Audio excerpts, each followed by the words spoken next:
Thank you so much, Master of Ceremony. I want to stand on all protocols observed. I think Justina did us a lot of justice in putting this, not just this program, but staying at all protocols. So if I don't mention your name, please forgive me and blame it on Justina. To every young person in the room who wants to bam bam, who wants to chill with the big boys, welcome. You deserve to be here. And to Justina, it is not always easy to put something together, bring young people together, get the old to show up or show up late, but you also are setting a standard that is going to go down in this country's history as to what it means empowering the next generation, building hope in them, and getting them to see the future, inspiring those that came before you and those that are coming right after you, but also paving a way for the future, a future that speaks to the hearts and minds of all Namibians, a future that speaks to the hearts of every African, that when we see you, when we see what you are building for your country and those that need to come, we know the future is bright. When we look at the young people you inspire in every day, we know there is hope. When we look at the young women that you put together to organize this, we know there is love. When we look at these young people thinking, how does oil and gas inspires me, how would it shape me, we know you are telling them it's going to be right. So from the African Energy Chamber, we thank you. We thank you.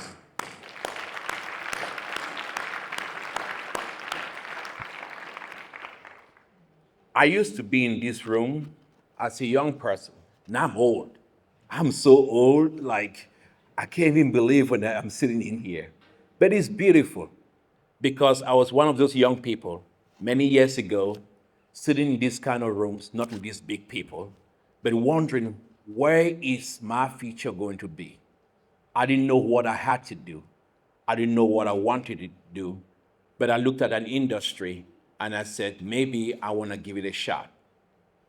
And I look at these young people wondering, what would oil and gas mean, not just for me, but my country? Stories I've read about oil and gas across Africa and across the world has not always been good. Issues around climate change, issues around energy transition, clean energy. What does this mean? It means that we have a chance in once in our generation to do something different, to change the narrative of what is being told, not just about Namibia, but about Africa and about its young people. Can we be, not we, you, be that generation that changes that? Can you be that generation that inspires the world to look at this country and look at it differently and look at it with the beauty that it deserves? That we go beyond the dunes and the sandwich harbor. We go beyond the desert meeting the ocean. We go beyond young people striving instead of for distant shores to find opportunities. We go for something big. That's why this country is called Land of the Braves, because you think big and do something big.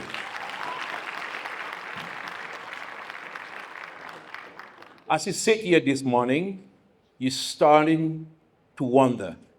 I like the sign though, drill. Drill, baby, drill. That's what I like. It's so beautiful. When you don't drill, you don't find oil. So when I see drill, I came in there, I saw it, I got happy. But as we sit here this morning, we're thinking about youth, young people in an industry. I'll be honest with you. You don't have a lot of young people getting into oil and gas. As Justina said, if you don't hire them, they won't get the experience. And if you don't train them, they won't be able to be part of it. But I always know one thing. As a young person, and I like the emphasis that's today acting like a pastor, I tried it. I wanted to be a pastor when I was a young kid. I failed woefully. I ended up in the best profession, being a lawyer, thinking that's where I belong. But I always said something getting into this. My mind is a pearl. Teach me, I can learn anything. Your minds are pearls. Your minds are better than pearls. If we teach you, if we empower you, you can learn everything and you can grow in everything and you can be better than anybody ever thought. And don't you let any of them tell you that you can't be good and you can't compete. That will be the biggest mistake you have for yourself, because whenever you walk up, whenever you get in this industry, whenever people talk about oil and gas, you have to start the first thing you say, I am somebody. I may be from Walvis Bay, I may be from Swakop, I may be from the north, but I am somebody. I don't care what you think about me. I am somebody. And when you think you are somebody, when you think that these resources belong to you and you can thrive within it and be part of it, when you think about country first, when you think about empowerment and developing your country, then you know that you are somebody. Can somebody say, I am somebody? I am somebody. That's how we started. We have an energy or an oil and gas industry globally that is on crisis. It's on crisis because we're saying we don't have the price at the pump when you want to get energy, it's so expensive. So how do we have all these resources across Africa? Potential growth in Namibia, but we're paying too much. It's getting too expensive for us to get even more energy to our people every day.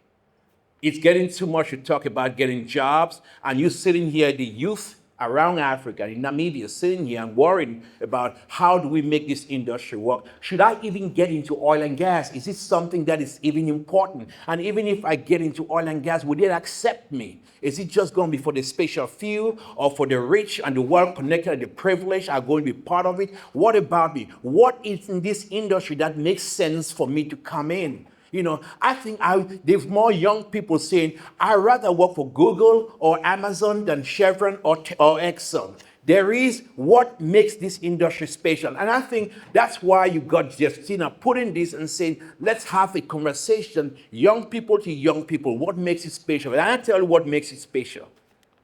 The oil and gas industry is going to define the future. You all know about AI? Who knows about AI? Come on, you all do. You all use ChatGPT and everything.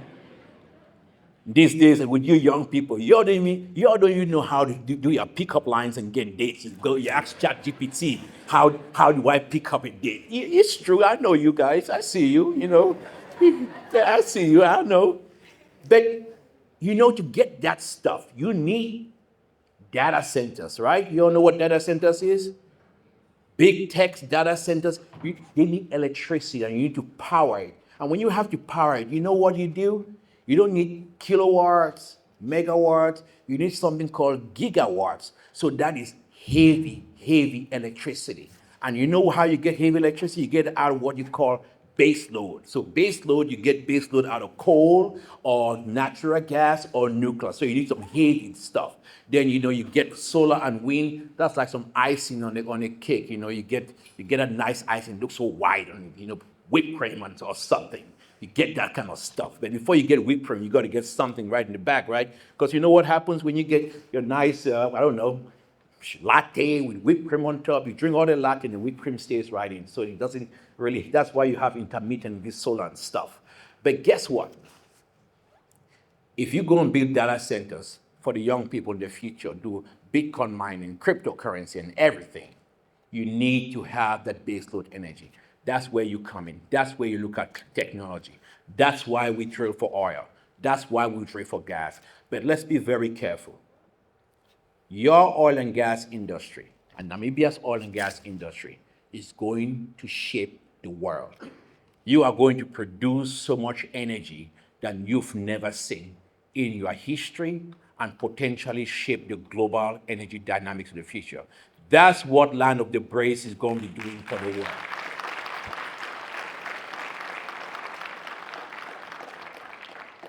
But it starts with you.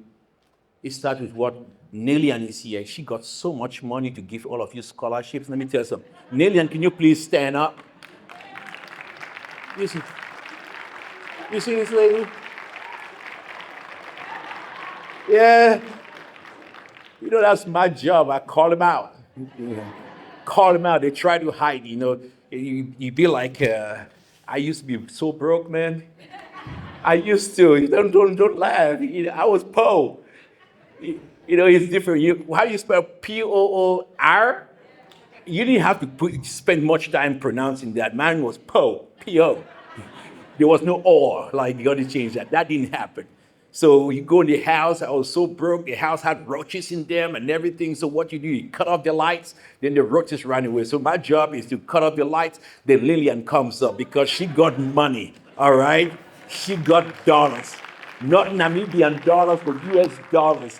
She is going to pay for all of you to get training in oil and gas. If somebody is not getting their training, it's Nelian's fault, not Justina's fault. So, but we thank Petrofund. Jokes aside, we thank Petrofund because Nelian, you might not notice, you have been a strong driver for so many Namibians that did not have the opportunity to get scholarships, to know the opportunities that this industry thinks. She's very quiet. You fly with her, she's sitting right in the back. She's not like one of the VIPs that want to sit business class. She's right. She always hides in the back. But she has been that quiet force, quietly pushing for Namibians to get training, vocational training, universities. I know sometimes people wouldn't say thank you to you, but there's a lot of master's degrees that you've paid for. There's a lot of PhDs that you paid for. I just hope they come back. We don't want PhDs, right? We want PhDs. You know, they come back and really do something. But she's always been there, pushing, working with the oil companies, inspiring them to put more money so that Namibians get a chance. And you know why that's so important? That comes with the training, the capacity that needs to be built. Because it's those quiet soldiers that come in there and say, you know what? Integration without preparation is frustration. So you got to be able to get some people and get them trained, and or not the fancy glitzy stuff, but that which is, I call it the boring, because that's really what makes you successful. She has been with the boring, and the boring comes with educating young Namibians to be prepared for the future. Thank you, Nelly, and thank you for all that you do.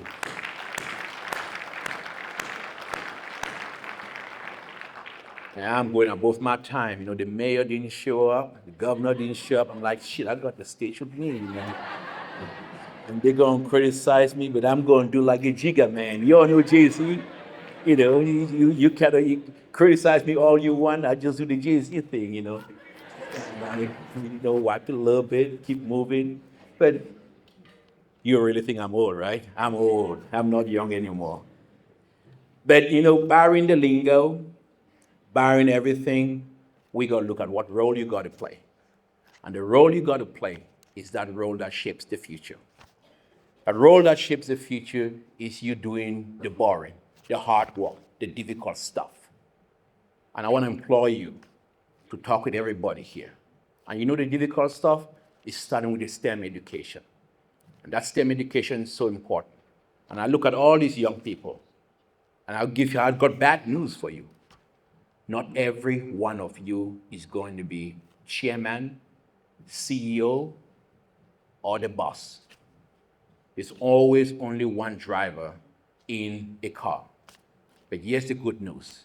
The good news is that you do something we have been unable to do in Namibia and across Africa. You find ways to work together. You come together and you guys build partnerships. Because before you want to talk about building partnerships with people in South Africa, in Cameroon, in Nigeria, in Europe, in America, you got to partner with yourselves.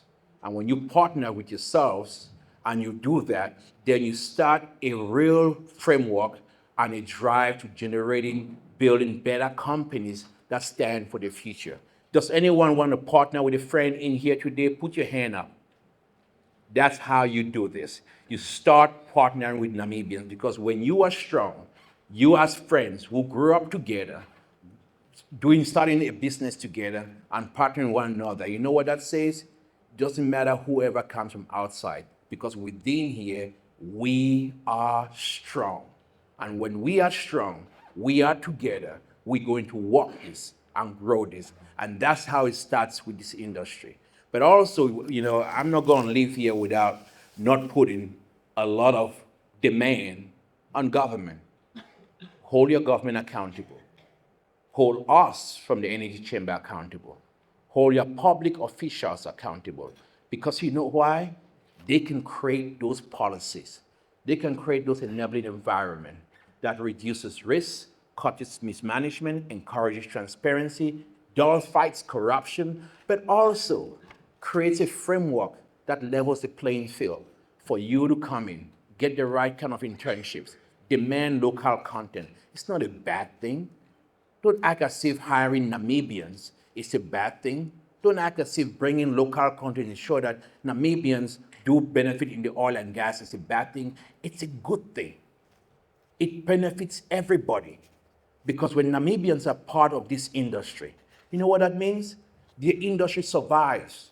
It has a win-win partnerships with everybody. You've already had an industry that's had a long history with mining, strong construction base in this city and around Swakop that could be converted in doing stuff. I met my young sister, we were scared of Joburg, and she said, well, I don't want to come there, but then she does all the risky stuff. She's diving and stuff, has all these, guy people, you guys go in the dunes, you guys diving. I'm scared of water. So you're doing all that stuff. You're doing the risky stuff. You can build that here. And if we get the industry to work with you, and I'm very happy Chevron is already engaging with this platform. So what that means, we start to create jobs and open opportunities. And we need to back it with policies that encourage it, not punish, but encourages that so that we incentivize having more Namibians. Because who doesn't want to be a billionaire? I want to make so much money, man. I love money. I got kids, they're expensive. They're expensive. But we need to also, and I always say I speak for the industry, but our industry has to do better. And how our industry does better is we start with women. We start with these young sisters and start saying, how do we build STEM processes? How do we look at getting more women in the industry? Because women in our industry, whether we like it or not, we've got to be honest, women are still the last hired and the first fired. We've still got industries on how to make the industry more accommodating to young women that want to come in, to be part of it, and to thrive, and to have hope, and see themselves as part of it in the future. Globally, we've seen less than 70% women in the oil and gas industry. That's not enough. That's bad.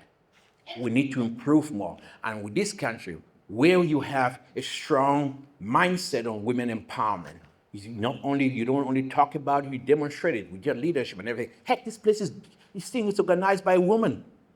Okay? Come on. Don't tell me women can't do it. Don't tell me they can't do it. So you're seeing that. So bring that narrative. Bring that Namibian ingenuity.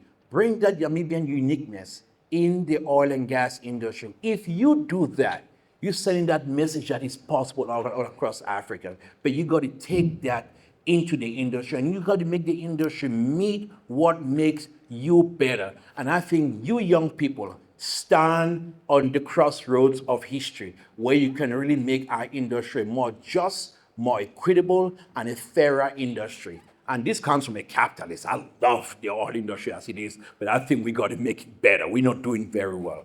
And being inclusive, and that's where you drive. It's not that difficult. It's boring sometimes. But I'm also going to tell you, nobody owes you. You got to fight it, man, because it's a global industry. And this kind of global industry, you're competing with various forces. So you got to get yourself ready. You got to be ready to get yourself up at 4 o'clock. And if you got to be at 5 o'clock, you show up. Nobody wants to hear your excuses. It's like, it's like you're in school. You said the dog ate my homework. What teacher is going to believe you that the dog ate your homework? No, I need to see your homework, right? So that's the way it is. The dogs don't eat your homeworks. Dogs bark at you. So what happens when dogs bark at you? You bark back, you know. They clap at you, you clap back, right? So you know what? You got to clap back. Clap back by getting in there and doing what needs to be done. Clap back by making sure that this industry works for you. Clap back by getting ready and putting your business together. Clap back by ensuring that Namibia has the first place and these young people are going to be there. Clap back by standing right within you and saying our industry is going to work. And don't you stop writing your own story. I think you stand like what Mother Teresa would say, a pencil in the hand of God writing its own history.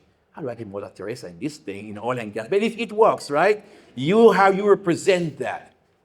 You represent that. You are going to be a pencil in the hand of God writing your own history, because that is what this industry means. You can turn bad stories around. What most people thought oil is bad, it's not going to be good for you. You can turn that bad narrative into something and say, we are Namibians. We are Namibian original. We know how to take bad things and make it good and make it work for our country, because there is hope. We don't have to be like all the other countries that have failed. We can be that example, that African example that shapes it and makes it better, that everybody can see light out of this industry. And I'll close with this.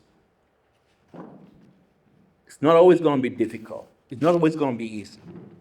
Might have some difficult days, but as you have these discussions, be honest with one another. Be part with one another. There is also forces around the globe telling us that climate change is the problem. Don't use it. Leave it in the ground. Oh, but how do you think Europe became what it is? How do you think America became what it is? How do you think Asia became what it is? They use oil, they use coal, they made billions for themselves, and right now they tell you in this country, you don't deserve the right to use your oil. No, we don't agree with that. And you young people have to keep your voices out there, because you know what?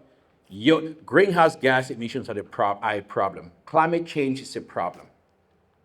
But Namibia's greenhouse gas emissions are nothing. The entire Africa is 2.73%. That's nothing. You take out South Africa, you take out Egypt, the entire Africa is 0.5%. You think a guy on the continent with 2.3% or 0.5% is the problem? It's called global warming, not Africa warming or not Namibia warming. Okay, so there got to be a global solution to it. So I don't think when it's time when you in Namibia, you young people have to benefit. You got to be millionaires. You got to make stuff come out of it. You got to get jobs, get opportunities. Someone with everything. Someone with oil, with lights, with hospitals, with bridges and everything. Turn to these young people, to the everyday people that work in this city in Warfield, in Swakop, around the country, and say you don't deserve the right to have that energy that has prospered, that has driven Western civilization, that has made the world move and everything, and that you Namibians don't have to be part of that and you shouldn't have those benefits. I think that's just unfair. I think that is wrong.